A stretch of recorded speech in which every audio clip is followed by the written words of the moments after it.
Ser podcast. Hora 25.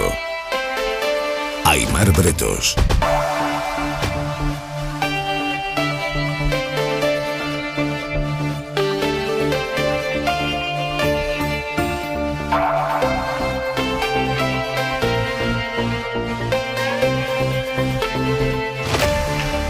La derecha estaba salivando hoy con que Junts y Podemos le dieran un golpe, quizá no definitivo, pero sí definitorio, a la estabilidad de la legislatura, tumbándole 3 decretos fundamentales, y al final no ha sido así, o no tan así. Junts amaga pero no rompe. Junts ha frenado a 1 metro del límite. Pero Podemos no. Podemos hoy sí ha llevado hasta el final su amenaza y le ha tumbado el decreto de empleo a Yolanda Díaz, la reforma del subsidio de paro. Vamos a explicarles esta noche en qué consiste ese recorte que, según los de Podemos, les hacía imposible aprobar el decreto, pero que en el fondo la consecuencia práctica que va a tener es que ese subsidio por desempleo, que es lo que se cobra cuando a uno se le agota la prestación del paro, ese subsidio iba a subir de 480 euros a 570 euros al mes. Y por ahora no va a subir porque el decreto ha decaído. Más de 700.000 personas iban a recibir 90 euros más al mes y por ahora no va a ser así hasta que el gobierno encuentre otra forma de tramitarlo más adelante. En cualquier caso, conclusiones políticas de lo que hemos visto hoy, que ha sido todo tremendo, la verdad. La primera, que te tumben un decreto es una noticia malísima para un gobierno, salvo si creías que te iban a tumbar 3. Segunda conclusión. Podemos le va a pasar al cobro a Yolanda Díaz todas las facturas que pueda. La de hoy es la primera. Solo la primera. Tercera conclusión. Junts sabe cómo garantizarse todos los focos, cómo ponerse a sí mismo en el centro del debate político, mediático, cómo sacarle al PSOE cesiones de un tipo y de otro.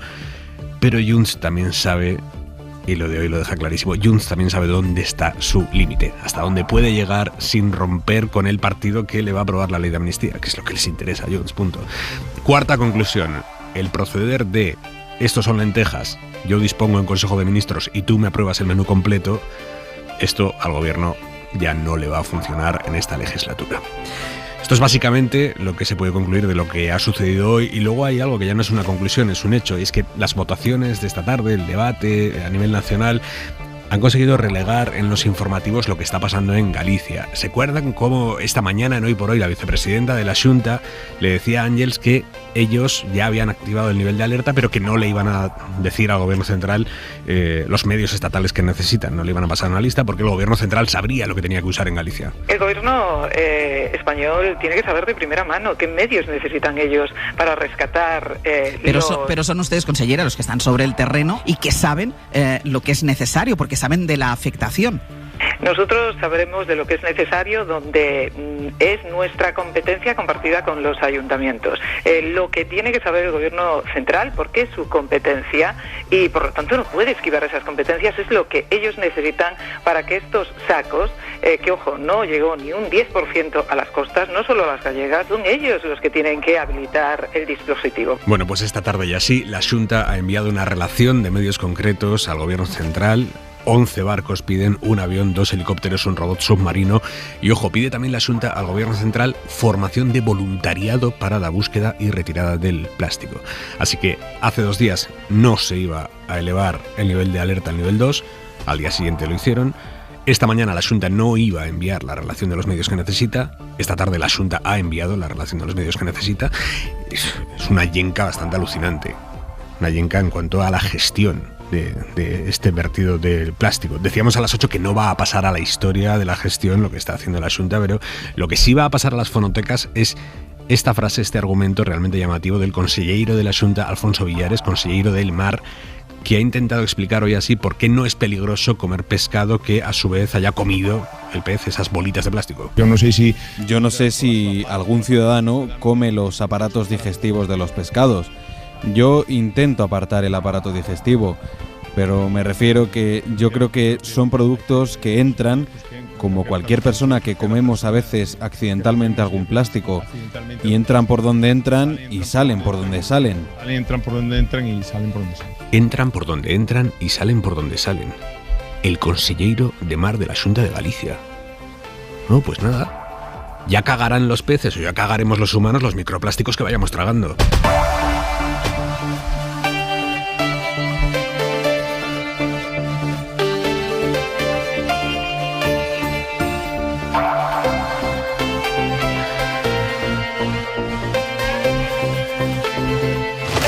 En la mesa del análisis esta noche un periodista, Carlos Cué, ¿cómo estás? Hola, ¿cómo estáis? Una consultora, Valentina Martínez Ferro, buenas noches. Buenas noches. Y un economista, Daniel Fuentes, muy buenas noches. Buenas noches, Aymar. Parece esto un chiste.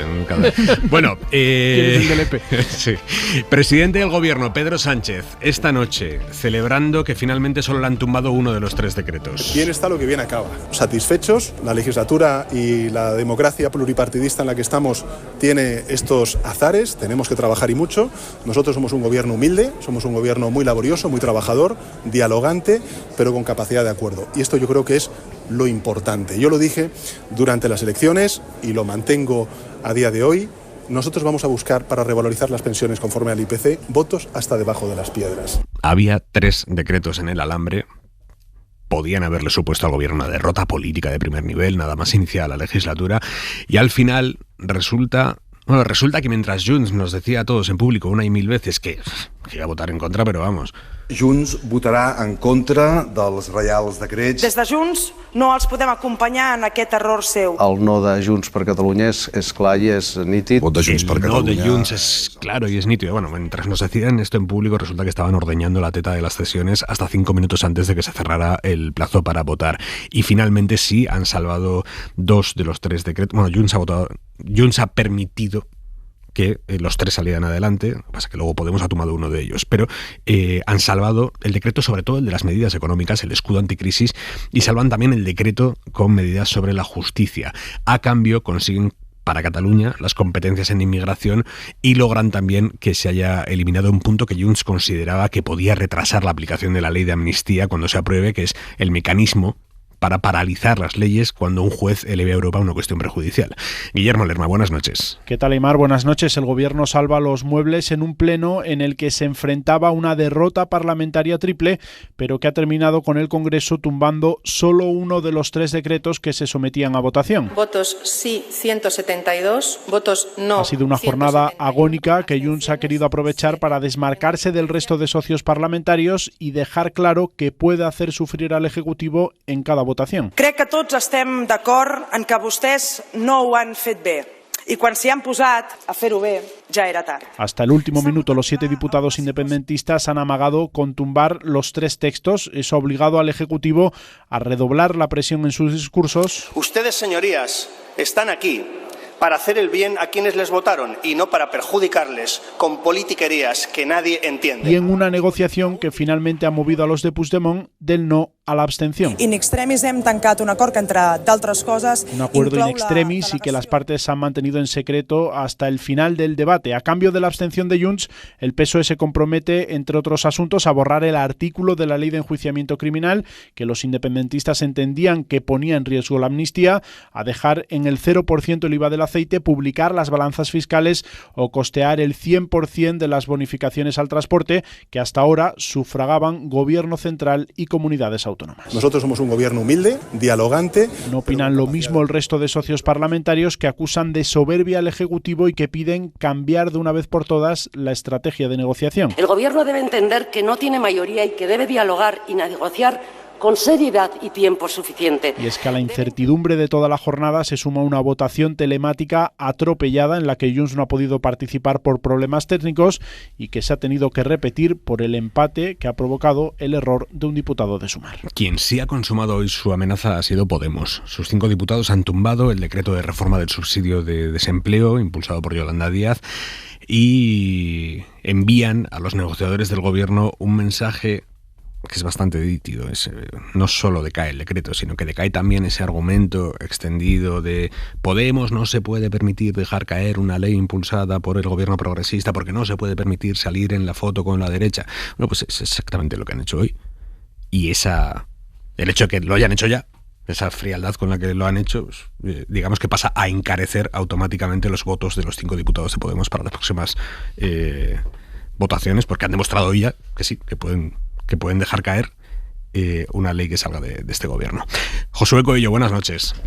¿Qué tal, Aymar? Podemos llevaba unos días advirtiendo de que no iba a apoyar el decreto del subsidio para mayores de 52 años si no se modificaba, ya que consideraban que había un recorte a la pensión para este colectivo. Habían hecho de esto una batalla, era un decreto laboral, un contenido social y salir del Ministerio de Trabajo, es decir, de Yolanda Díaz. La ecuación perfecta para reivindicar que con Podemos no contasen para aprobarlo. Lamentablemente el Gobierno no se ha comprometido a retirar ese recorte en las pensiones de las personas que cobran el subsidio a los 52 años y por tanto no podremos votar a favor de ese decreto. Esta confirmación del no de Yone Belarra al decreto llegaba en torno a las 2:30 de la tarde. Lo que no sabían en Podemos a esa hora era que Junts, en contra de lo que venía anunciando, finalmente se iba a abstener. De hecho, fuentes de los morados nos confirman que no tenían ni idea de lo que iban a hacer los de Puigdemont y su voto era independiente al suyo. Ya daba igual. Con el no de Podemos el decreto caía. Un no que desde Sumar ven como una venganza política de los morados contra la vicepresidenta Yolanda Díaz. Habla Aina Vidal. Ninguna vicepresidenta ni tampoco ningún gobierno. Hoy hacen daños a los parados y a las paradas de este país y es inconcebible. Y ahora, Aimar, el gobierno va a tener que rehacer este decreto que ya provocó tensión en el gobierno entre economía y trabajo y volver a negociarlo con Podemos en un momento donde los puentes están totalmente rotos entre los morados y Sumar, visto lo visto en las últimas semanas y visto lo visto hoy en el Senado. Ya no es solo una cuestión de Podemos y Sumar, esto de alguna manera también quiebra la unidad de acción en la que se había movido hasta ahora Podemos con Esquerra y con Bildu. Porque, claro, Podemos dice hoy, votar eso es votar un recorte. Implica que sus socios de Esquerra y Bildu estaban votando un recorte. De hecho, hoy Óscar Matute de Bildu le ha lanzado una advertencia a Podemos así. Me dirijo fundamentalmente a las fuerzas que conforman eso que llaman el bloque plurinacional. Un pensador francés, un filósofo, fue activista del Mayo del 68 francés. En su autobiografía, Una lenta impaciencia, y hablo de Daniel Ben Said, dijo una cosa que estaría bien que tuviéramos en la memoria hoy y los días que vengan de esta legislatura, que esperemos sea larga. Nos hemos equivocado a veces, incluso a menudo, y sobre bastantes cosas, pero al menos no nos hemos equivocado ni de trinchera ni de enemigos. Más allá de la lectura política de amigos, enemigos, socios, cómplices, adversarios, aquí hay una realidad tangible. 700.000 personas iban a cobrar en el subsidio de desempleo 90 euros más al mes y no lo van a recibir, porque este decreto decae. Podemos ha votado en contra, insistiendo en que el decreto incluía también una reducción de las cotizaciones de los parados mayores de 52 años, cosa que sobre el papel es cierta. Hasta ahora, cuando a alguien de más de 52 años se le acaba el paro y cobra el subsidio de desempleo, el Estado cotiza por él el 125% de la base mínima de cotización, no el 100%, el 125%. El gobierno dice que eso de sobrecotizar el 125 y no solo el 100% se hacía porque el salario mínimo estaba bajísimo y a esa gente, si se le cotizaba solo el 100%, se le iban a quedar unas pensiones irrisorias, pero que es cierto que el salario mínimo ha ido subiendo mucho en los últimos años y que había llegado el momento de progresivamente volver a ajustar estas sobrecotizaciones porque al final, y esto también es verdad, se daba la paradoja de que alguien que estaba sin trabajar podía estar cotizando el Estado por él más de lo que podía cotizar alguien que estaba trabajando. Claro, por eso proponían que la cotización del Estado por esas personas pasara del 125% de la base de cotización al 100% poco a poco, durante varios años. Eso iba a tener, obviamente, una consecuencia en las pensiones de ese grupo concreto de gente. Esto es a lo que se refiere Podemos cuando dice que este decreto incluía un recorte. El Ministerio de Trabajo asegura que hoy mismo, después de días de negociación, iban a ofrecerles a Podemos que si esto era lo que tanto les mataba, estaban dispuestos a aceptar su enmienda durante la tramitación como proyecto de ley. Esto nos aseguran desde Trabajo. Pero dicen que Podemos no se ha presentado a la reunión a la que les habían convocado hoy a ultimísima hora de la mañana para hacerles esta última oferta. En fin, un pulso entre Sumar y Podemos que, como digo, termina con el decreto enterrado. Jordi Fábrega, buenas noches. Buenas noches. El decreto que se ha rechazado esta tarde llevaba en vigor desde el 21 de diciembre e incluía básicamente dos cuestiones. Por un lado, una reforma del subsidio por desempleo, una reforma que ya costó mucho negociar entre Partido Socialista y Sumar. El decreto amplía la cuantía del subsidio hasta los 570 euros al mes, una cifra que iba a ir reduciéndose con el paso de los meses hasta los 480 euros. Además, permitía compatibilizar el cobro de este subsidio con tener un trabajo durante un tiempo. Al caer el decreto, tampoco entrará en vigor la ampliación del subsidio a los parados de menos de 45 años sin cargas familiares, ni tampoco a los mayores de 52 con cargas familiares. También decae la otra pata del decreto, que es la ampliación del permiso de lactancia para que los trabajadores pudieran extenderlo hasta 28 días seguidos. Y ante esto, el PP habla de esperpento político y anuncia que se plantea recurrir al Tribunal Constitucional los decretos que sí se han aprobado esta tarde. Mariela Rubio, buenas noches. ¿Qué tal? Buenas noches. Sí, el PP, que ya casi acariciaba una fuerte derrota parlamentaria de Pedro Sánchez, ha restado valor al hecho de que Junts finalmente permitiese la aprobación de los dos decretos, hablando de un espectáculo igualmente lamentable. Yo lamento lo que se ha visto en el día de hoy en el Congreso de los Diputados. Si hubiese sabido que la política consistía en lo que he vivido en los últimos meses, en los últimos días y en las últimas horas, yo no me hubiese dedicado a la política. Para Feijóo, Sánchez ha mostrado su enorme debilidad y ha hecho el ridículo humillando a los españoles, mercadeando en secreto con sus derechos. Esta deshonra, esta humillación y este esperpento no nos lo merecemos. El Gobierno ha hecho el ridículo, mercadeando con los derechos de todos los españoles sin saber los españoles qué es. Fuentes de la calle Génova aseguran que estudiarán recurrir estos decretos al Constitucional. Creen que puede haber varios asuntos recurribles, entre ellos la transferencia de las competencias de inmigración a Cataluña o la urgencia del decreto ómnibus. Sobre este último, dicen los populares que la tramitación por la vía urgente no está justificada cuando buena parte de las medidas que se incluyen en este decreto entrarán en vigor con una carencia de varios años. Gracias, Mariela. Vamos con el análisis de la foto general y después, si os parece, ya bajamos al caso concreto de cada derivada. Pero foto general. La foto general es Junts salva al PSOE, salva a Sánchez, y Podemos apuñala efectivamente a Yolanda Díaz en una clarísima venganza por la ruptura que llevó la decisión de no incluir a ningún ministro de Podemos, que yo creo que es la herida.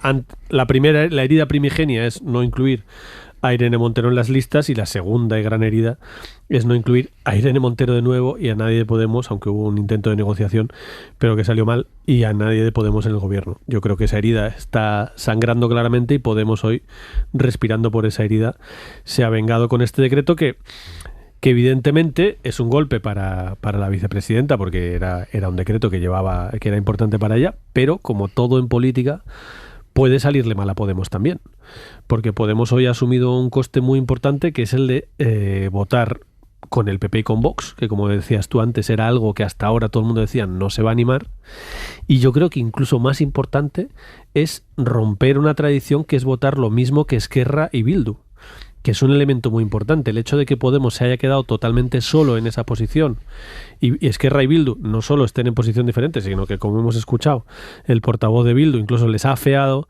esa posición, yo creo que les complica un poco más la explicación y la situación. Ellos dicen que bueno, que es que no se acaban de fiar de lo que les ofrecían, de que les ofrecía el gobierno, que era bueno una enmienda que podía salir o no salir, y que han preferido dar este golpe con la idea de que el decreto se acabará aprobando.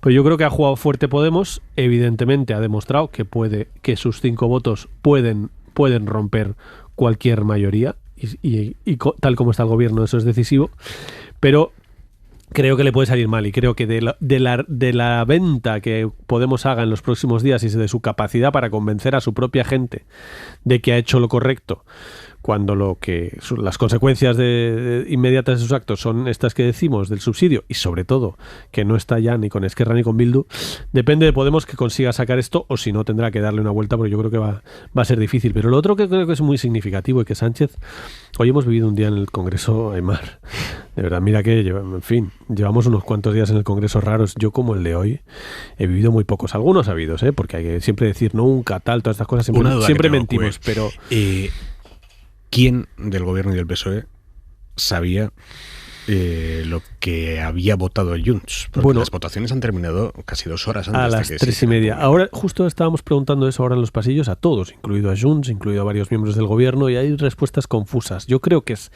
confiaban, digamos, ha habido una negociación, hay un papel, y por tanto había una negociación cerrada, muy in extremis, tipo 3 se votaba, el límite de votación era 3:30, se debió cerrar el papel 3:15 por ahí, pero creo que Junts se lo ha hecho pasar mal al gobierno, aunque el papel estaba y les ha dicho, bueno, pues ya está.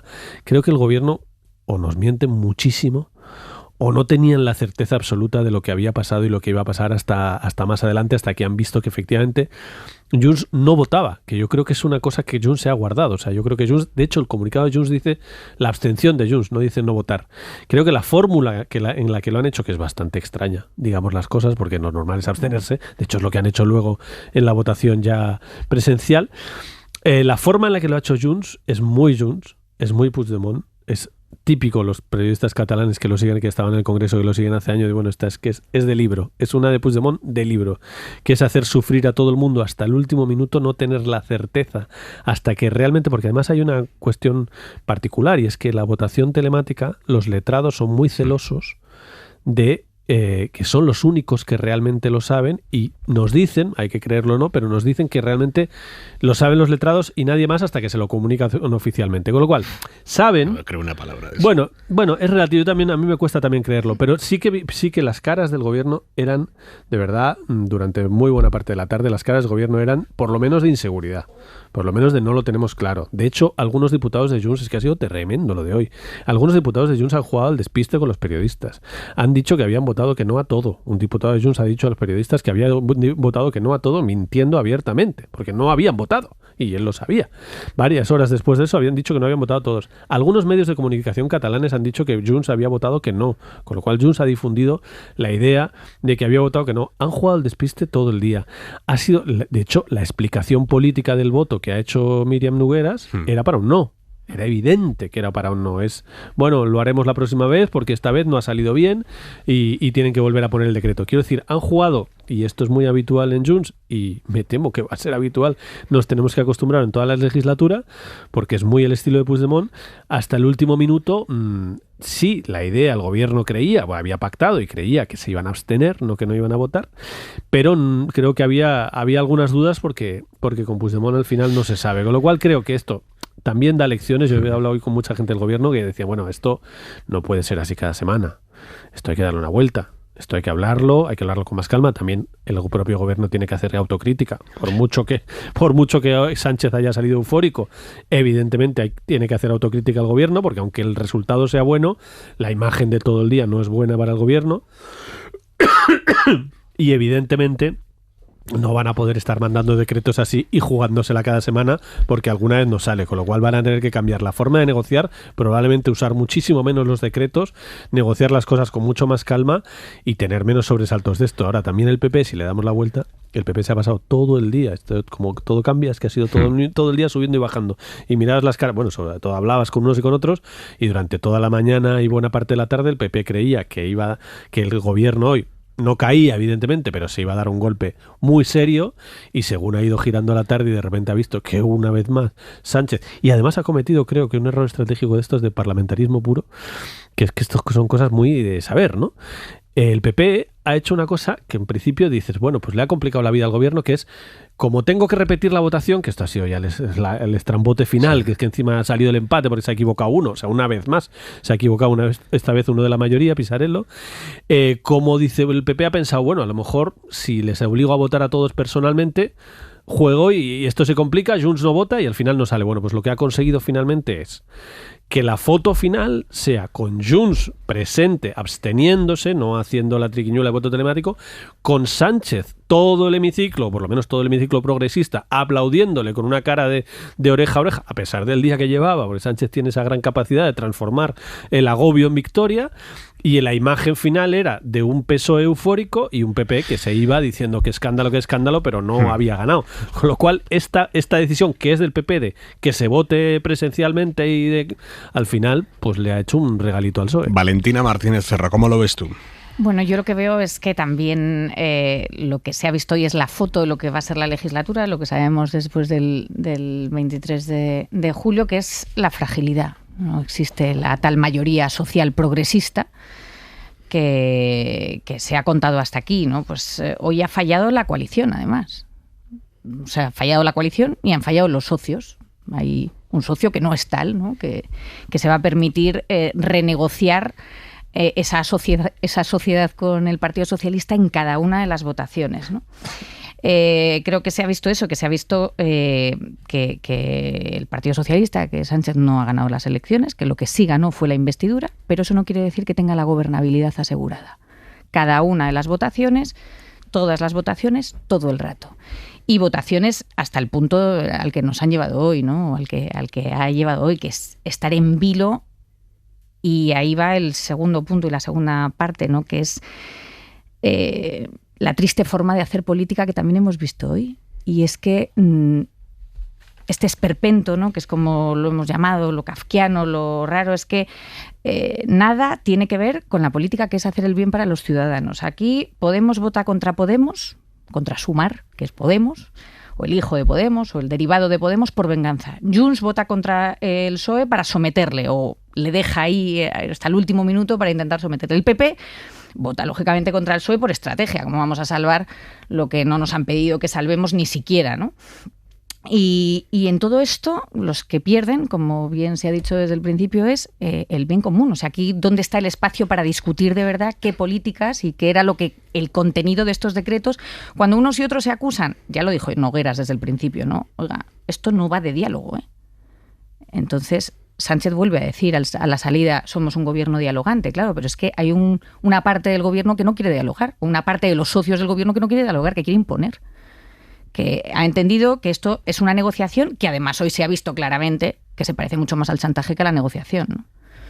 Así que, bueno, lo que hemos visto es una foto de la legislatura que va a ser harto complicada y muy triste para el bien público, para el bien común y para poder intentar hacer unas políticas que reflejen pues una manera y un gobierno de mayoría progresista como pretendían. Daniel Fuentes. Pues mira, en línea con lo que decía Valentina, pero una vuelta de tuerca más. Yo creo que se ha escenificado, efectivamente, que no existe una mayoría parlamentaria progresista, eso es una evidencia aritmética. Se ha escenificado que solo hay dos elementos que cohesionan a esa mayoría. Uno es cerrar el paso a Vox, ese sigue siendo un elemento que cohesiona, y el otro es la ley de amnistía. Y aquí es donde yo creo que se ha dado una vuelta de tuerca más. Yo diría que hemos pasado de un escenario, o yo por lo menos así lo interpretaba, de, bueno, se ha pactado una investidura, algo más que una investidura, se supone, ¿no? Pues algunos presupuestos, cierta longevidad a la legislatura, algo así como, venga, no va a haber hostilidades hasta que se materialice la amnistía y luego ya veremos qué ocurre con ese nuevo reparto de cartas. Y yo creo que hemos pasado de no habrá hostilidades hasta que se consiga la amnistía a un escenario distinto, y es habrá hostilidades mientras no se consiga la ley de amnistía. Creo que es una vuelta de tuerca más sobre el escenario que veníamos considerando. Lo cual, en términos de narrativa de la legislatura, yo creo que es un golpe duro para el Partido Socialista, porque lo que significa es que la ley de amnistía no es un proyecto en común, es un proyecto que Junts necesita, que Esquerra necesita y que el PSOE acepta, pero no es un proyecto en común. Y yo creo que esto es la gran derrota, si queremos, de la sesión de hoy, a pesar de que el resultado al final, en términos prácticos, ha sido bueno. En cuanto a Podemos Sumar, creo que yo lo enmarcaría en una serie de fisuras que es bastante más amplia. Primero hay una fisura izquierda-derecha, la de siempre, en la que la derecha es mayoritaria en el Parlamento, pero la izquierda tiene el gobierno. Eso crea dificultades de gobernabilidad. Hay otra fisura que es el bloque que defiende la amnistía y el bloque que no. Y aquí es el bloque que defiende la amnistía quien es mayoritario frente al que no quiere la amnistía. Hay otra fisura entre PNV y Bildu, otra entre Esquerra y Junts, la histórica tradicional entre PP y PSOE, y la que hemos visto hoy entre Sumar y Podemos. Hoy las costuras han reventado entre Sumar y Podemos, pero a lo mejor en otra votación revientan entre PNV y Bildu, o entre Esquerra y Junts, o entre cualquiera de las otras que hemos citado. ¿Por qué ha reventado entre Sumar y Podemos? Yo creo que sobre todo por una situación de límite de desesperación, de supervivencia. O sea, Podemos es un partido político que ahora mismo ni está muerto ni está vivo. Se está buscando, necesita agarrarse a un clavo ardiente. Ese último clavo ardiente es la posibilidad de conseguir un escaño en las elecciones europeas. Si no lo consiguen, Podemos está muerto como proyecto político. Y por lo tanto, en esa situación de desesperación, de buscar el foco, de desmarcarse, han cometido lo que yo creo que es un error. Y aquí discrepo en los análisis que hacíais el propio Aimar y Carlos al principio del programa. Pero escucha, con que discrepan lo que quieras, pero yo soy el director de esto.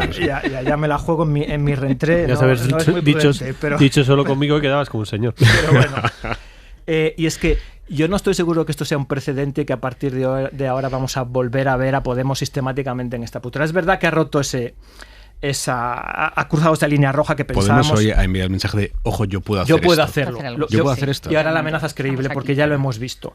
Pero cuidado que eso se juega una vez, pero no se puede jugar de manera reiterada. Hemos visto, fíjate, quizás PP y PSOE tienen cierta bula en ser más o menos útiles o jugar a esta política que describía antes Valentina. Pero los nuevos partidos, los partidos más pequeños, su electorado es mucho más exigente. ¿A qué me refiero? Si tienes 5 parlamentarios y no haces algo útil con esos 5 parlamentarios, tu electorado te va a castigar. Y lo vimos con Ciudadanos y Arrimadas en la legislatura pasada con esos 10 diputados que, fíjate, el petróleo que le sacó Bildu a 4 y lo poquísimo que hizo Ciudadanos con 10. ¿No? Cuidado que Podemos se puede encerrar en esa vía, ¿no? De ser un partido de mucho ruido y pocas nueces. No, bueno, yo, en fin, creo que todo esto se enmarca muchísimo más en la cosa personal de la venganza que en el fondo, ¿no? Incluso da la sensación cuando contabas, Aimar, al principio, cuál era el contenido de lo que en realidad han argumentado como baza para la votación y para excusarse, tiene la sensación en no presentarse a la reunión de hoy. También por parte del Ministerio de Trabajo, intentar negociar a última hora como si fuese Junts y el Partido Socialista, pero da la sensación de que si no hubiese sido eso, hubiese sido cualquier otra cosa. Que lo que querían era una demostración de fuerza, de decir que siguen vivos. Tiene algo que venía ya pergeñándose desde la investidura, cuando anunciaron al día siguiente, el mismo día, que a partir de hoy nos vamos del grupo parlamentario. Tenían que evidenciar de alguna forma que lo mismo que no van a ser Junts los únicos que planteen una disyuntiva. Yo creo que tiene mucho más que ver con seguimos vivos, podemos dar la batalla y vamos a meteros en un problema porque es la forma en la que nos podéis hacer caso o que seguimos siendo relevantes, ¿no? Y para Belarra también es una oportunidad. No olvidemos las gallegas que se quieren presentar de alguna manera. Pero efectivamente, si tú eres una fuerza que lo que te has hecho es irte al grupo mixto, tienes que usar el no con mucho tino, porque el no es muy improductivo. El no solo sirve para que la siguiente vez te hagan caso en el mejor de los casos, pero el no tiene consecuencias graves cuando tus votantes, porque no nos olvidemos, la gente, los 5 diputados de Podemos salieron en listas de Sumar. O sea, la gente que votó a Podemos votó en listas de Sumar y por tanto votaba la idea, y era evidente en campaña, de una coalición progresista. Estaban votando gobierno, no estaban votando oposición. Evidentemente la gente que votó Podemos, por mucho que sea crítica con Sumar y todas las cosas, no quiere que le vaya mal a la coalición progresista. Si es así, se han vuelto todos locos, porque estaban votando una coalición. De hecho, pensaban que iban a tener un ministro. Potencialmente un votante de Podemos pensaba que los suyos iban a ser ministros y por tanto que iban a ir a un gobierno, y han estado 4 años apoyando un gobierno. Por tanto, esto tiene límites, efectivamente tiene límites. Lo que necesita Podemos para sobrevivir, y cuando se fueron al grupo mixto, que a mí me sorprendió mucho porque una semana antes estaban diciendo no lo haremos nunca, nos tendrán que echar, lo hicieron y preguntamos, oye, ¿pero por qué os vais? Nos vamos para poder hacer política, nos vamos para poder tener margen para negociar, nos vamos para que nos hagan caso, nos vamos para que cuenten con nosotros. Pero hacer política cuando eres de Podemos y estás necesariamente incrustado en una mayoría en la que es lo que han votado tu gente, tienes que hacerla sacando cosas en positivo, o sea, sacando síes condicionados. Muchos noes de Podemos lo convierte en un grupo más de oposición, y de verdad que esto es muy arriesgado. Hoy la fotografía, y esto evidentemente Sumar lo va a usar, hoy la fotografía es muy, muy específica. Es Podemos con el PP y con Vox. Esos son los únicos 3 que han votado contra ese decreto. Y eso, pues, es difícil de gestionar. Eso siempre es muy arriesgado, lo haga el que lo haga. También fue arriesgado en su momento para Esquerra, que votó en contra de la reforma laboral y tuvo, yo creo, sus costes, esa situación rara. En fin, que yo creo que es mucho más útil para un lado. A mí sí ha costado esto, he logrado esto, que un no y romper la baraja. Yo no creo que lo puedan hacer muchas veces. Fuentes. Un no, además, Carlos, en un tema tan sensible para el electorado de Podemos como es la ampliación de derechos laborales, que es verdad que esta ley puede ser mejorable, que, en fin, siempre hay matices y respecto a lo que había. Yo creo que el tema está muy mal elegido para ese no.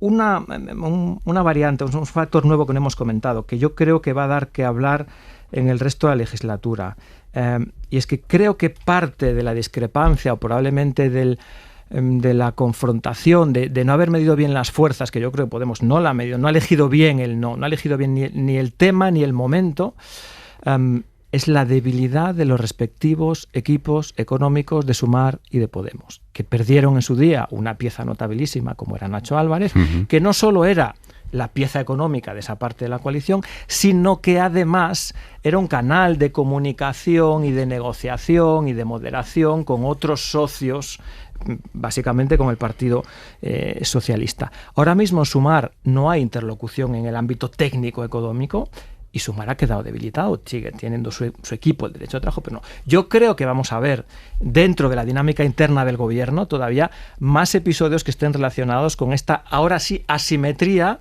en las competencias, en la habilidad negociadora del ámbito económico entre Sumar y Partido Socialista. Hay una cuestión que has mencionado antes, Cue, y es en los métodos de negociación y las lecciones que saca el equipo negociador del gobierno de lo que ha sucedido hoy. Y si no las saca, se las van a sacar. Yo creo que sí, yo creo que las saca. Obviamente hoy estaban eufóricos después de un día de una angustia, insisto, que de verdad que las caras que hemos visto esta tarde han sido todo un poema, y creo que ahora por la tarde, ahora en la noche, que vengo del Senado justo ahora, desde luego las caras eran otro y no era el momento seguramente del análisis, pero otra gente que no era la principal protagonista de la negociación, más fría, algunos veteranos, decían, oye, esto hay que pensárselo.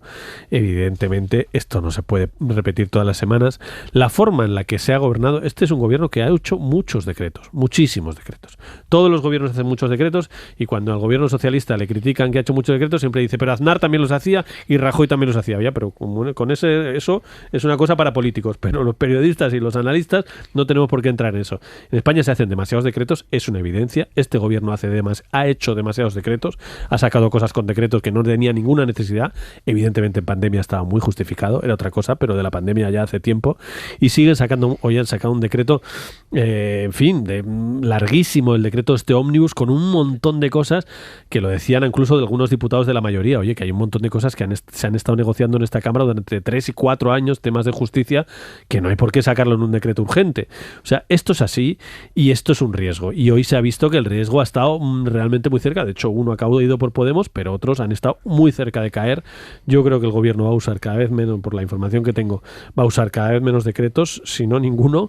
Los absolutamente imprescindibles y totalmente justificados, de una urgencia, en fin, una sequía, o alguna obligación europea de esas que es que te piden que en un mes saques una cosa que no puedes sacar si no.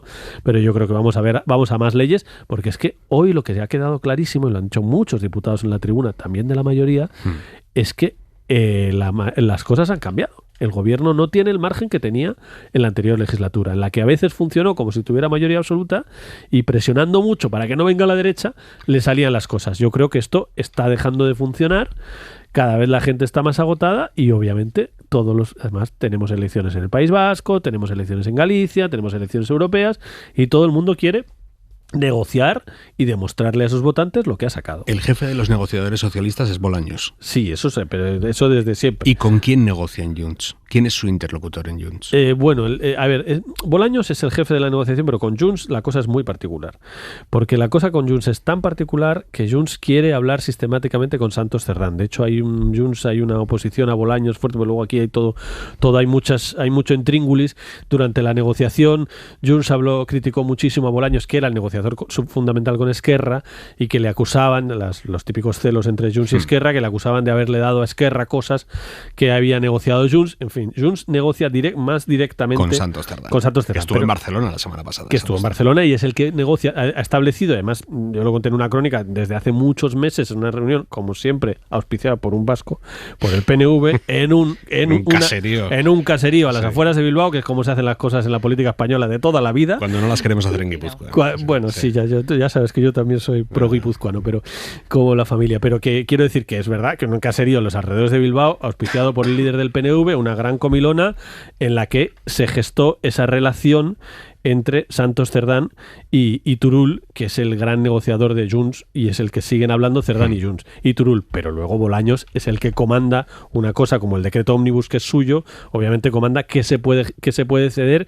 y qué no se puede ceder, lo dirige también Bolaños. Entonces la relación con Junts es complejísima y de hecho no nos enteramos, creo, ni de la mitad de las conversaciones y de las cosas que hay. Pero formalmente, efectivamente, Bolaños está detrás, pero el que pone la cara es Santos Cerdán para negociar esto. Y María Jesús Montero también es la tripleta negociadora que eligió Sánchez y que es la que, oye, si les hemos visto salir, hoy ha sido tremendo. Han salido del hemiciclo no menos de 20 veces para intentar negociar este papel, esta historia, porque como hemos visto en el papel de Junts, se estaban negociando muchas cosas a la vez.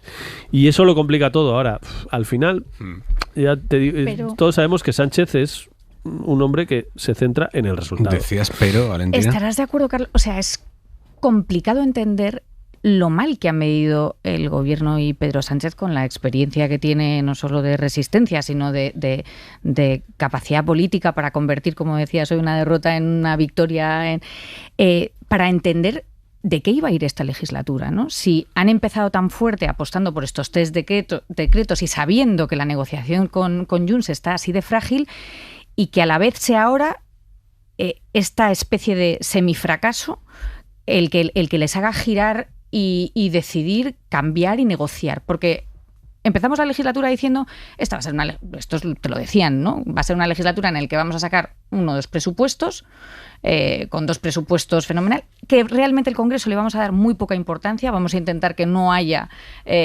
actividad legislativa prácticamente y en donde la gobernabilidad está asegurada de otra manera. Y creíamos que iba a ser de la ley de amnistía y poco más.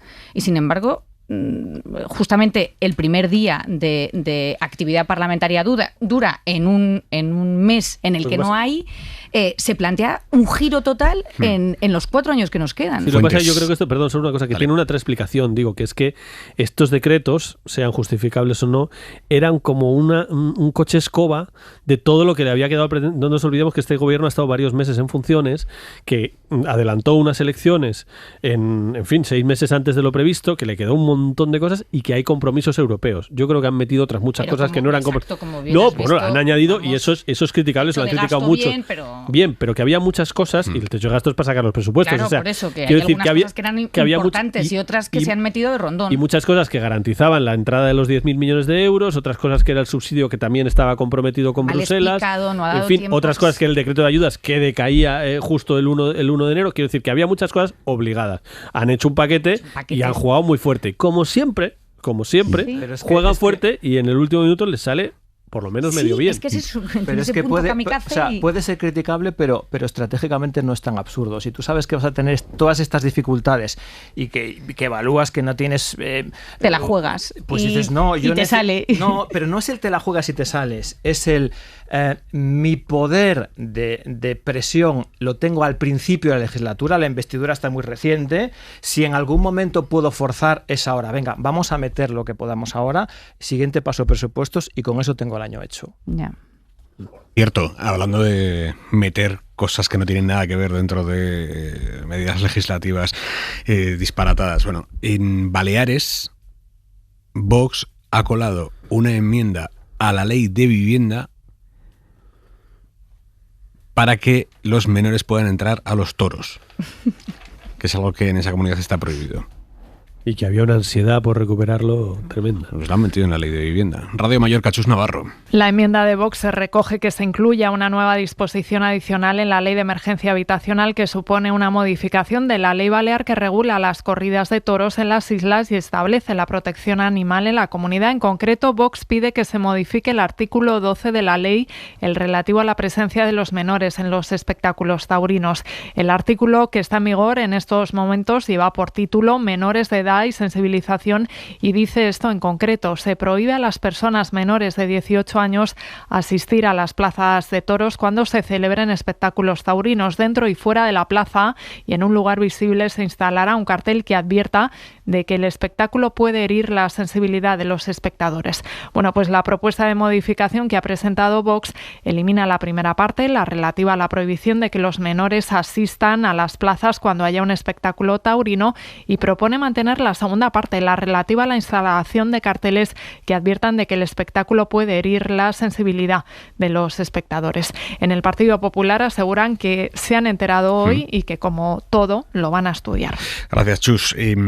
Y estudiando ha estado el Ministerio de Sanidad durante los últimos días qué hacer con las mascarillas, y finalmente vuelven a ser obligatorias en hospitales y centros de salud, aunque con flexibilidad a medida que vaya mejorando la situación en los distintos territorios. Así lo ha anunciado hoy Mónica García, ministra de Sanidad. Va a emitir una orden comunicada a las comunidades autónomas estableciendo el carácter obligatorio del uso de las mascarillas en los espacios sanitarios. La obligación podrá pasar a ser recomendación en aquellas comunidades que presenten datos de descenso de la incidencia acumulada en las 2 últimas semanas de infecciones respiratorias agudas. ¿Qué conclusiones se pueden sacar fuentes de la gestión del tema de las mascarillas en la última semana, que ha sido por lo menos zigzagueante? Bueno, pues yo creo que un remake de situaciones que ya hemos visto muy recientemente en el propio ámbito de las mascarillas y en muchos otros, ¿no? Yo creo que aquí hay un debate siempre competencial y más, yo diría, demagógico político, en función, esto para derecha y para izquierda, en función de lo que convenga más en cada momento. Yo creo que genera mucha desadhesión del ciudadano medio, que por una parte yo creo que todos hemos aprendido. Si esto hubiera ocurrido obviamente antes de 2020, pues el tema de las mascarillas nos era absolutamente extraterrestre, pero yo creo que hoy ya nos hemos educado en este ámbito, vamos a decir, ciudadano de responsabilidad propia, responsabilidad con los demás. Yo creo que sabemos cuándo debemos y cuándo no, ya no es nada extraño. Una recomendación de este tipo yo creo que ni asusta ni a nadie. Yo creo que debería darse mucha más normalidad de la que se está tratando. A veces me da la sensación de que es el típico ejemplo, pues eso, pues de conflicto entre personalidades políticas o entre administraciones, muy alejado de la calle. Tengo 30 segundos para cada uno, Valentina. Pues yo creo que lo que se necesita es efectivamente lo que no está demostrando ni siquiera el Ministerio en estas primeras semanas, que es un poco de rigor en la toma de medidas, ¿no? Al principio también diciendo que sí se podían dar las autobajas, luego se montó un rollo con las autobajas que tampoco.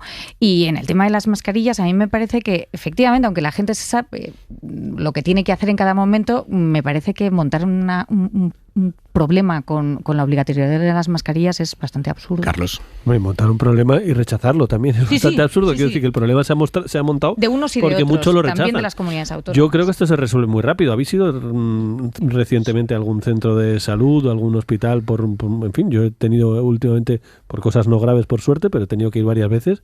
La enorme mayoría de la gente usa mascarillas. Claro, es que es así. O sea, la gente en espacios cerrados, donde evidentemente, pues un consultorio, donde sabes que la gente va enferma y además hay mucha gente mayor, la gente mayor sobre todo es más precavida y en fin, tiene más cuidado. Y de verdad, lo lleva muy buena parte de la gente la mascarilla, con lo cual, o sea, no estamos hablando de ninguna locura, no, la gente está reclamando la libertad, como es cuando Ayuso decía, no, tomar las cañas y tal, no diga, no, señores, la gente al centro de salud y al hospital, pues normalmente la mayor parte de la gente, sobre todo la gente que va con una cierta enfermedad y tos y demás, pues lleva una mascarilla, o sea, de verdad no es tan raro. Seguimos en Hora 25.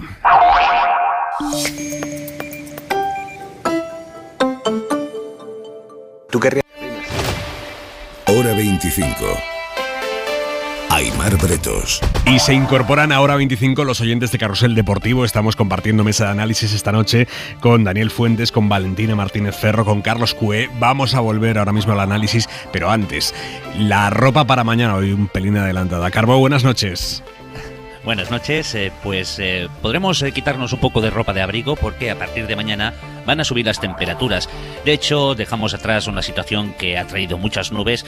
Lamentablemente, de nuevo con poca agua, los sitios con marcada sequía, especialmente en Andalucía y en Cataluña, poca agua han recibido esta situación, y de nuevo vienen días que también caerá muy poca agua. Pero bueno, es lo que toca. De momento, mañana a primeras horas, mejor abrigarse. Después, durante la tarde, como va a hacer más sol, sensación de ambiente más agradable, pero igualmente frío. Mucha atención durante la madrugada a la niebla en prácticamente todo el interior peninsular, en muchos casos reduciendo la visibilidad horizontal por debajo de los 50 metros, y todavía algunos chubascos en el norte de la península, desde el Cantábrico hasta los Pirineos y en Cataluña. Cuidado, porque hasta primeras horas de mañana todavía alguna nevada podría caer en cotas de tan solo 500 metros. ¿Y para el fin de semana, Carbó? Pues un giro de situación, viene viento del sur que va a hacer subir las temperaturas, y este ascenso se notará sobre todo en el Mediterráneo, en Canarias. De hecho, mañana en Canarias empezará a hacer calor, máximas de 25, dicho de otra manera, nada de lluvia significativa, y en la línea de los últimos meses, que prácticamente todos los meses tenemos temperaturas muy altas, que son las que vienen a partir del fin de semana. Hasta mañana, Jordi. Adiós. La presidenta de las Cortes Valencianas va a contactar mañana con las trabajadoras que limpian el Parlamento Autonómico y que llevan desde septiembre sin cobrar el sueldo. La empresa que tiene la adjudicación de ese servicio de limpieza y que las tiene contratadas a ellas ha desaparecido en la práctica, dejándoles un pufo de varios meses. Nadie contesta, nadie paga y ellas están ya en una situación límite. María, buenas noches. Hola, buenas noches. En su caso, María, ¿desde cuándo no cobra la nómina del Grupo Scorpio, que es la empresa adjudicataria? Pues la última nómina que hemos cobrado ha sido la de agosto y la cobramos el 13 de septiembre. Medio año. Sí, pues va para medio año. Este es el quinto mes y va para medio año prácticamente, sí. ¿Y la empresa les ha dado alguna justificación? No, la empresa llevamos sin poder hacernos con la empresa ya varios meses, o sea, quiero decir, nos ha dejado totalmente abandonados en manos de Dios. Estamos ahora mismo en tierra de nadie, no nos coge el teléfono, no nos cubre las bajas, pues eso, estamos totalmente desgobernados, por así decirlo. Sí, y siguen yendo a trabajar. Sí, claro, por supuesto, nosotros tenemos que seguir yendo a trabajar. Tenemos que seguir yendo a trabajar las que todavía estamos, que no hemos caído enfermas, porque bueno, hay muchas compañeras que están de baja y un tercio de la plantilla que está de baja, y algunas de ellas pues por ansiedad, por crisis de ansiedad, por depresión y por las circunstancias que estamos pasando, pues eso. Hay algunas compañeras que están de baja precisamente por ese mismo motivo, porque la situación ya sobrepasa los límites. ¿Cómo están subsistiendo, María? Porque pues sin cobrar desde septiembre es... Pues muy mal. O sea, además ha sido una época, pues las Navidades, es una época muy señalada, y bueno, los que tenemos algo ahorrado pues estamos tirando de los ahorros, pero claro, si te gastas los ahorros pero luego no vuelves a ingresar, evidentemente los ahorros se acaban.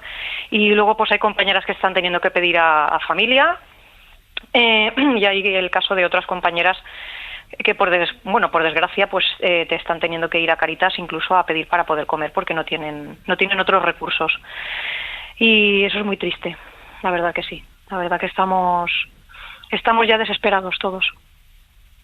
¿Y los políticos con los que se cruzan cada día y que saben cuál es su situación, qué les dicen? Ellos en las Cortes lo que nos dicen es que están haciendo todo lo posible para intentar solucionar el problema. Que la empresa, nosotros sabemos pues que la empresa es la que tiene la culpa porque es la que ha dejado de pagar, es una subcontrata, pero bueno, las Cortes es subsidiaria nuestra. Yo creo que ellos deberían deberíamos de sentirnos respaldados por ellos. Ellos sacaron una licitación y vinieron muy pocas empresas, creo que una o dos empresas, y no les interesó. La empresa Grupo Scorpio ya decidió, antes de perder la comunicación con ellos, de hablar con las Cortes y comunicarles que el 29 acababan ya el contrato voluntariamente, porque pues, no podían pagar. El 29 de este mes acaba la empresa Grupo Scorpio. Entonces lo que están las Cortes haciendo es buscando una empresa de emergencia. Parece ser que había una que estaba interesada, pero la empresa no llegan las negociaciones, no llegan a buen puerto, y nos vemos con que llega el día 29 y no sabemos exactamente qué va a pasar con nosotras, porque claro, nosotras pertenecemos al Grupo Scorpio. Si Grupo Scorpio se le rescinde el contrato, pues nosotras no sabemos al final dónde vamos a acabar. Entonces ese es el problema, que estamos, pues la verdad, muy mal, estamos muy mal. Y bueno, pues aguantando como podemos y se está haciendo muy largo y bueno, y yo pienso que bueno, las Cortes sí que está haciendo todo lo posible dentro de lo que son los trámites administrativos que llevan su proceso y llevan sus plazos y entonces lo que nosotros pedimos es a los políticos, ya que estamos en el Parlamento valenciano y nos representa el pueblo valenciano, lo que pedimos es que haya alguna ley que tiene que estar mal y que constituyan cualquier otra ley que impida que estas cosas pasen. O sea, no puede pasar tanto tiempo y demorarse tanto tiempo un caso tan urgente como es el nuestro. Y que saquen alguna ley, ya que estamos en el Parlamento donde se constituyen las leyes, que hagan alguna ley para que si esto ocurre, de inmediato se solucione y que los trabajadores no dejemos de pagar, porque al fin y al cabo nosotros no tenemos la culpa de que esto haya pasado. Entonces, claro, pues lo que pedimos es que, por favor, que nos paguen ya. O sea, que nos paguen ya. No necesitamos palabras de ánimo, no necesitamos, porque sí que nos dicen que lo sienten mucho, que sienten mucho la situación por la que estamos pasando, pero bueno, las palabras a nosotros ya no nos sirven para nada. O sea, nosotros lo que queremos es que nos paguen. Es que nos paguen porque para eso vamos a trabajar, para que nos paguen, porque además, por desgracia, el sueldo que cobramos las limpiadoras no es el salario mínimo interprofesional. Entonces ya de por sí cuesta llegar a final de mes, cuanto ni más si va para 5 meses que no hemos cobrado. O sea, la situación es insostenible ya, es insostenible. María, suerte. Gracias. Muchas gracias. Gracias. Hora 25. Aimar Bretos. La Fiscalía se plantea llevar a la Audiencia Nacional la investigación sobre el vertido de plásticos en toda la costa norte, porque se teme que efectivamente afecte a buena parte de la costa, trascendiendo Galicia. Entonces, cuando hay algo que afecta a gran parte del territorio nacional y sobre todo cuando puede tener responsabilidades fuera de España, esto, entiende la Fiscalía, tiene que investigarse en la Audiencia Nacional. Hoy por fin hemos sabido qué medios le pide exactamente la Xunta de Galicia al Gobierno central ante la llegada de ese vertido de plástico. Son 11 barcos, un avión, 2 helicópteros y un robot submarino para localizar el contenedor hundido. Esta mañana en Hoy por Hoy, la vicepresidenta de la Xunta le decía a Ángels que ellos no tenían por qué concretarle al Gobierno central qué medios le pedían al Gobierno central, porque decían, será el Gobierno central quien tenga que saber lo que trae aquí a Galicia. El Gobierno español tiene que saber de primera mano qué medios necesitan ellos para rescatar pero son ustedes, consellera, los que están sobre el terreno y que saben lo que es necesario, porque saben de la afectación. Nosotros sabremos de lo que es necesario donde es nuestra competencia compartida con los ayuntamientos. Lo que tiene que saber el Gobierno central, porque es su competencia y por lo tanto no puede esquivar esas competencias, es lo que ellos necesitan para que estos... Bueno, pues finalmente la Xunta ha debido determinar que sí tenía que hacer lo que esta mañana decía que no iba a hacer y ha enviado una carta con esos requisitos.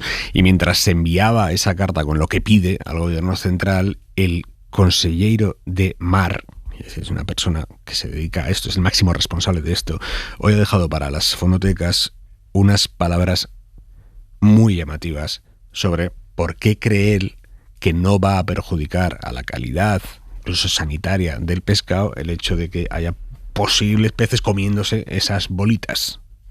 Yo no sé si algún ciudadano come los aparatos digestivos de los pescados. Yo intento apartar el aparato digestivo, pero me refiero que yo creo que son productos que entran, como cualquier persona que comemos a veces accidentalmente algún plástico, y entran por donde entran y salen por donde salen. Entran por donde entran y salen por donde salen. O sea, que atendiendo a lo que dice el consejero de la Xunta, Alfonso Villares, pues no tenemos que estar muy preocupados con el plástico, porque o lo caga el pez o lo caga el humano. Es básicamente esto, el queer.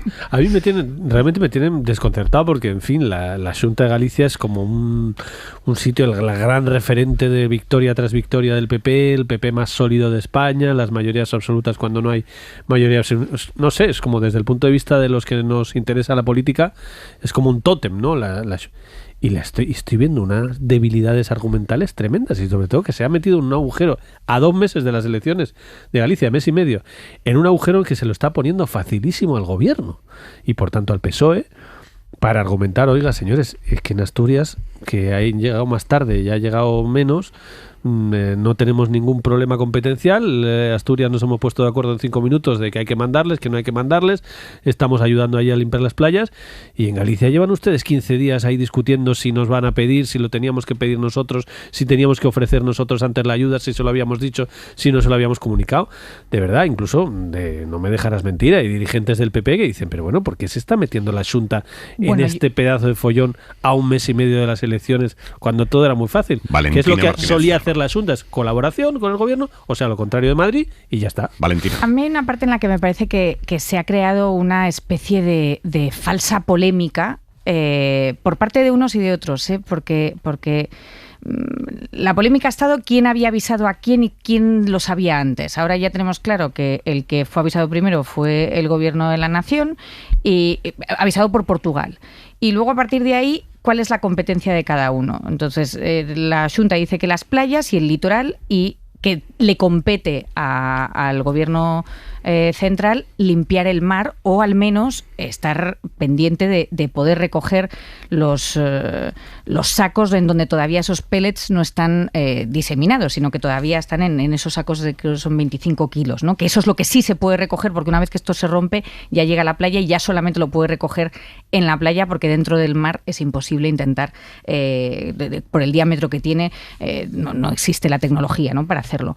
Esto lo dice la Organización Marítima Internacional en un informe que hicieron, yo creo que es del año 2019, que no hay forma de sacarlos del mar. Dicho esto, cuando digo que es una falsa polémica es porque también da la sensación de que Asturias activa el nivel 2 en un momento en donde no tiene un problema en las playas como sí podía tener en Galicia, y que lo hace en cierto modo para forzar a Galicia a que lo haga. Todo esto lo que sí tiene un tinte, que es lo malo de lo que hemos visto también hoy con los decretos, y digo que es la nueva forma esta que se impone de hacer política, en donde el bien común y la política entendida como algo para servir a los ciudadanos y algo para servir como servicio público, se queda completamente al margen, y aquí de lo que estamos hablando todo el rato es de quién tiene las competencias, mientras, pues ni la Xunta ni el Gobierno. La Xunta decide no pedir ayuda al Gobierno, y cuando la pide del todo. Y nos quedamos en la polémica en lugar de hablar de cuánto riesgo se corre y quién va a limpiar lo que hay. Fuentes. A ver, yo creo que la polémica hay que marcarla en la memoria, y la memoria a los gallegos nos recuerda el Policomander, el Urquiola, el Malejeo, el Casón, el Prestige y el Alto Conao. Y eso sensibiliza mucho a los afectados o potenciales afectados y a la opinión pública en general. Y por eso es preocupante la reacción, porque en un sitio donde estas cosas ocurren y no son culpa de nadie, o si lo son, pues ya se eludirán responsabilidades, pero en cualquier caso no son de quien gestiona la reacción, es decir, no, la causa no es responsabilidad de quien gestiona la reacción, pero una de dos. O los protocolos no funcionan, que es la sensación que tenemos. Oye, estos protocolos deberían estar engrasadísimos. Y si no funcionan, pues menuda preocupación. No funcionan porque no son los adecuados. Vaya por Dios, no hemos tenido tiempo de decidir cuáles deben ser los mejores. O no funcionan porque, siendo los adecuados, no se hacen funcionar, lo cual tampoco es también es preocupante, ¿no? Es decir, preocupa que los protocolos que no funcionan, y luego ya, es de primero de manual de gestión de crisis. Nunca jamás minimices estas cosas. Acude al lugar de los hechos, preocúpate por lo local, sobre todo por las personas, y ponga a disposición todos los medios. Y ya después comparte la responsabilidad con otras administraciones. Pero ya habrá, después de entrar en el debate de las culpas, de las responsabilidades, fuiste tú, no fui, no. Pero lo primero, y ya estoy hablando desde el punto de vista del político egoísta, si queréis, vete a la playa, no minimices, busca un enemigo exterior, acude al sitio, solidarízate, ten empatía con el que está sufriendo ese incendio, esa erupción del volcán, ese vertido, esa inundación, esa catástrofe. Eso es lo primero. Entonces, aquí hay una falta de reflejos que es preocupante, y una falta de funcionamiento de protocolos que es todavía más preocupante. 17 años de cárcel le ha impuesto la justicia a Pedro Muñoz, ex concejal de Ponferrada, que tiró por el balcón a su mujer, la dejó tetrapléjica, y no contento, cuando ella estaba en el suelo, la tiró. Cuando ella estaba en la calle tirada, él se acercó y le dijo: zorra hija de puta, ¿te has muerto ya? Esto después de años maltratándola, dándole palizas, sometiéndola a humillaciones constantes. Él decía que todo fue un accidente, una caída, pero los jueces no le creen y describen en los hechos probados de la sentencia una relación abyecta en la que él ejercía su poder absoluto y que terminó así, con ella en silla de ruedas. Eso sí, lo han absuelto del delito de intento de homicidio porque después de tirarla, al final taponó las heridas y llamó al 112 para que no muriera. Isabel Villar. Pedro Muñoz dijo entonces que todo había sido un accidente, pero su mujer Raquel Díaz tenía en el cuerpo 17 lesiones incluyendo daños en las vértebras que la mantendrán de por vida en una silla de ruedas y que según los peritos que declararon en el juicio eran absolutamente incompatibles con la versión de la caída que ha defendido en todo momento el exconcejal. Esas 17 lesiones fueron las últimas que le provocó Muñoz a su mujer, pero antes había habido muchísimas más. La Audiencia Provincial de León dice que este hombre impuso a su víctima una relación tóxica, donde por las buenas o por las malas siempre se acababa haciendo su voluntad y lo consiguió a través de esto que describe la sentencia. Constantes amenazas, humillaciones, agresiones físicas y maltratos psíquicos cometidos con una clara intención de menospreciarla, humillarla, anularla, denigrarla, controlarla y dominarla, aislándola de su familia, amigos y de su entorno, y todo por el simple hecho de ser mujer.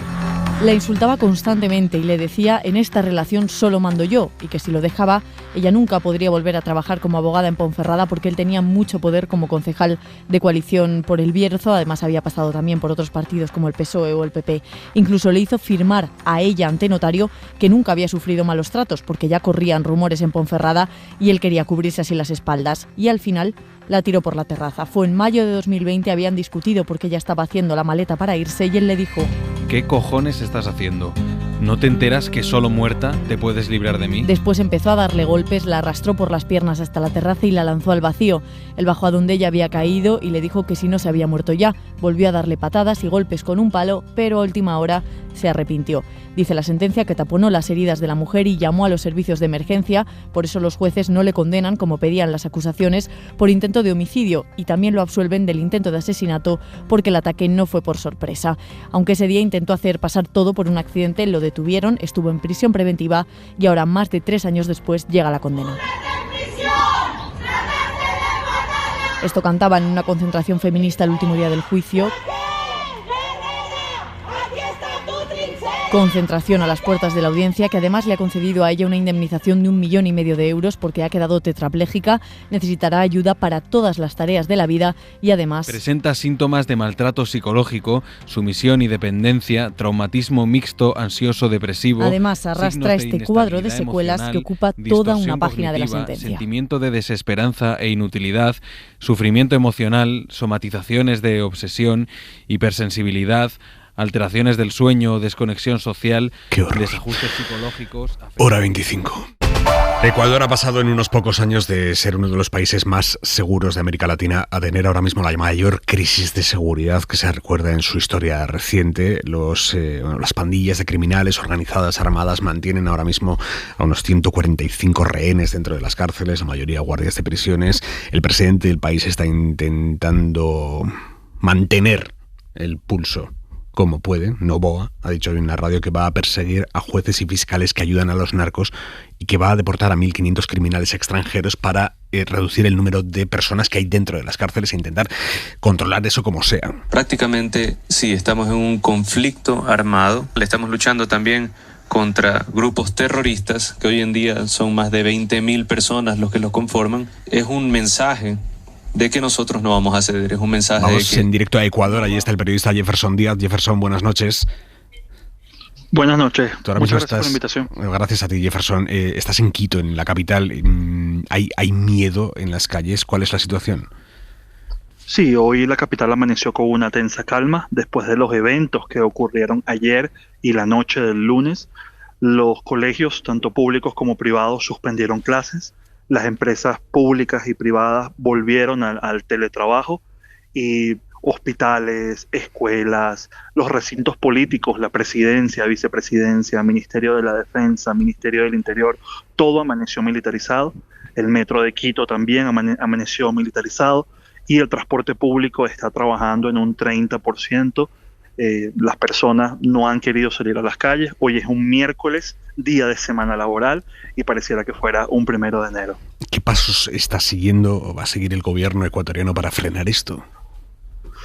O básicamente lo que hoy dijo el presidente Noboa se une a lo que ya habían estipulado con los decretos de estado de excepción y declarar un conflicto armado interno. Básicamente las Fuerzas Armadas ahora están en la calle para cumplir servicio de seguridad ciudadana. Las Fuerzas Armadas, los militares, ahora podrán realizar allanamientos en donde ellos crean que hay armamento o explosivos. También harán retenes, harán puntos de control tanto en Quito como en Guayaquil para ver las personas que no cumplan con el toque de queda. El toque de queda es a partir de las 11 de la noche hasta las 5 de la mañana. Y también hoy la Asamblea Nacional se pronunció y dijo que otorgará un tipo de inmunidad a policías y fuerzas armadas que en el uso legítimo de la fuerza agredan a alguna persona o hieran a alguna persona durante este estado de excepción. Noboa está poniendo todo en manos de las Fuerzas Armadas. Jefferson Díaz, periodista afincado allí en Quito, en Ecuador. Gracias, buenas noches. Muchas gracias a ustedes. Como siempre que necesitamos un poco de luz en cuestiones de seguridad, específicamente en América Latina, recurrimos a Sergio Maideu. Buenas noches, Sergio. Buenas noches, Aymar. Analista de seguridad. Ayúdanos a entender exactamente qué está pasando, Sergio, allí en Ecuador y qué pretenden estos grupos criminales al sublevarse desde dentro, pero también ya desde fuera de las cárceles contra el gobierno, contra el Estado. Bueno, la verdad es que para entender la crisis actual en Ecuador hay que echar la vista atrás y entender un poco las dinámicas de evolución de la criminalidad que ha habido en el país. Un dato rápido: en el 2018 la tasa de homicidios de Ecuador era aproximadamente de 6 homicidios por 100.000 habitantes, equiparable más o menos a la situación de Estados Unidos. Y en el año 2023, el que acaba de acabar, la tasa escaló a prácticamente 40 homicidios por 100.000 habitantes. Y eso hace que Ecuador ahora mismo sea el primero o el segundo, a falta de concretar otros datos de la región, el país con la tasa de homicidios más alta de todo el continente. El porqué de esta escalada se debe a varios factores. Uno de los principales es que Ecuador se ha convertido en uno de los centros neurálgicos del crimen transnacional a nivel de América Latina, con implicaciones internacionales, porque como sabemos el crimen en América Latina tiene, digamos que, dos compradores, por ejemplo, de productos de narcotráfico, que sería Estados Unidos y Europa. El hecho de que Ecuador se haya convertido en un punto central de estas dinámicas ha hecho que la violencia haya aumentado de forma exponencial, que era algo a lo cual no estaba acostumbrado. No estaba acostumbrado el país a un grado de violencia como este, y ahora mismo Ecuador corre el riesgo, la contradicción de tener que decidir entre derechos humanos y seguridad. Llega un momento en el que países, como es el caso de Ecuador, se enfrentan a esto, y hay algunos que optan por apretar el botón Bukele y otros por buscar otras vías. Valentina, es dramático esto. Bueno, es absolutamente dramático porque es una situación pues de violencia extrema, y en el que intentan pues doblar el pulso al presidente, un presidente que lleva 50 días en el gobierno, con lo cual pues es muy difícil que... Lo primero que él había intentado, todo esto empieza porque el domingo reúne a un grupo de personas, a su comité de seguridad, y se filtra esa reunión. Y entonces empiezan a surgir en las cárceles, que están absolutamente dominadas. Nos podemos imaginar, ¿no?, lo que aquí hay funcionarios de prisiones, pero en muchos países de América Latina las prisiones están directamente tomadas por el crimen organizado, y organizadas entre ellos, ¿no? Y desde ahí, desde el domingo, lo que ha ido es una escalada de violencia, 2 fugas de 2 de los criminales más buscados, que además están enfrentados entre ellos, y ha sacado a las Fuerzas Armadas a la calle. Yo quería plantear una cosa que creo que es muy interesante, aunque de momento es minoritaria, pero se va abriendo paso en América Latina y muchos otros lugares del mundo, que es el discurso de Gustavo Petro, que lo ha hecho en la ONU y lo ha hecho en otros sitios, pero sobre todo el presidente de Colombia lo ha hecho. Colombia ha sufrido durante muchísimos años, lo hemos visto todo en series y lo conocemos, lo que está sufriendo ahora Ecuador, lo ha sufrido Honduras, se convirtió en un narcoestado, lo está sufriendo México. Lo que dice el presidente Petro es que, resumiéndolo mucho, para que en Nueva York, en París o en Madrid podamos tener cocaína como tenemos y lo sabemos cualquiera de los que estamos en esta mesa a raudales y con un acceso casi diría ilimitado, porque durante 50 años se lleva haciendo la lucha contra el narcotráfico, sobre todo la cocaína, y hay cocaína en cualquier ciudad rica del mundo, sobre todo en las de Estados Unidos y las de Europa, como todos sabemos, sin ninguna limitación, y sin embargo no está aprobado lo que dice Petro, no está claro todavía los datos de cuánta gente muere por estas drogas, que evidentemente muere gente, pero muere muchísima más gente en los lugares de producción, porque en los lugares de producción se está produciendo generaciones, lo que dice Petro es generaciones enteras, o mueren o viven en situaciones dramáticas. Conozco el caso de Rosario en Argentina, pero hay un montón, en Bolivia, en Perú, un montón de lugares donde generaciones enteras no pueden ni salir a la calle por los narcos. Y esto ya es directamente dan el salto y tratan de tomar el control del Estado, pero ya han tomado el control de miles de zonas. Lo que plantea Petro es, después de 50 años, no podemos darle una vuelta, porque a lo mejor la política de prohibición total y de persecución en los lugares de producción no funciona, la cocaína llega a todos los lugares donde tiene que llegar y, sin embargo, está destrozando América Latina. Fuentes. Yo no sé si es un problema de oferta o de demanda, pero está claro que hay que abordar los dos, no solo desde el productor, sino desde el consumidor, sin duda alguna. A mí, todos estos casos me parece que tienen un hilo conductor, y ese hilo conductor es la enorme importancia de la calidad de las instituciones, sin las cuales los estados son fallidos, y de aquí se deriva el resto de problemas. Los estados modernos nacen precisamente por eso, nacen en torno a garantizar a la población seguridad, justicia y una jurisdicción sobre la que se aplica esa justicia. Y a partir de ahí se desarrollan otros derechos de educación, de sanidad, de infraestructuras, etcétera, etcétera, etcétera. Pero si esos básicos no se consiguen de manera institucionalmente fuerte, los estados son fallidos y acaba ocurriendo esto. Y sobre todo hay avances en la... de estados. Hombre, no voy a decir que Ecuador sea un estado fallido, pero está en esa. Pero la clave es, hay avances en legalización de las drogas, de drogas blandas en muchos países, están funcionando bien. Lo que plantea Petro es, habrá que darle una vuelta a lo mejor a la legalización de las drogas duras también. Punto y 25. Soledad Gallego Díaz. Al final es curioso que de los 3 decretos leyes enviados por el Gobierno al Congreso, el único que ha sido claramente rechazado lo ha sido por la negativa de Podemos a apoyar las propuestas del Ministerio de Trabajo y de Yolanda Díaz por el subsidio de desempleo. El decreto Ómnibus, que permite acceder al Fondo Europeo, salió adelante por los pelos.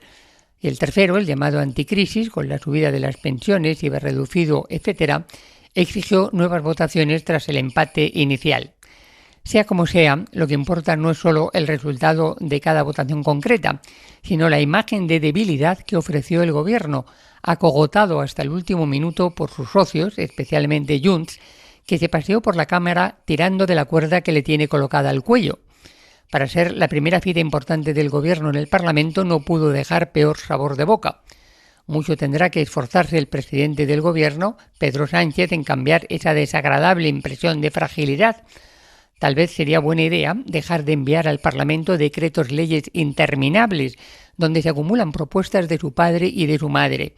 Quizá llevando al Congreso proyectos de ley que exijan un debate serio, se podría recuperar algo del sentido político y dejar que los ciudadanos vean las negociaciones a través de las enmiendas y no de tirones de cuerda. Punto y 25.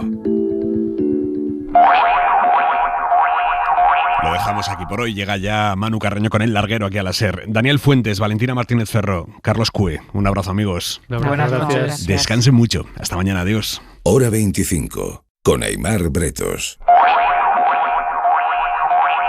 Para no perderte ningún episodio, síguenos en la aplicación o la web de la SER, Podium Podcast o tu plataforma de audio favorita.